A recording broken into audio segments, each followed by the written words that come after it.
வைரம் வைரம் என்றேன், அவள் என்னை வைரம் வைரம் என்று. கவிதைக்கு 300 பேர் அவனை புரட்டி எடுத்திருக்காங்க ரோட்ல. நான் உன் புருஷனா வரட்டா இல்ல உன் புருஷன் போன பின்னாடி வரட்டா சொல்றான்.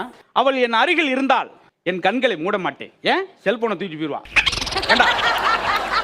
இன்னொருத்தர் நான் கடலாக இருந்தேன், அவள் அலையா வந்து மோதுவாள் என்று. இருக்கு என்ன உடனே ஆகாண்டா இப்படி.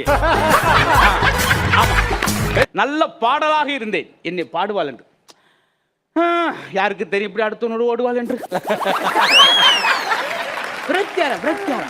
எல்லா நாளும் என்னுடனே இருப்பாய் என்று சொன்னாயே, என் கல்யாணத்தன்னைக்கு எங்கடி போன? ஏன்னா கல்யாணத்தன்னைக்கு மெயினா இருக்கணும். ஆனா உங்களுக்கு உங்களுக்கு ஒரு கவி ஒரு ஜோக்குக்கு கோணார்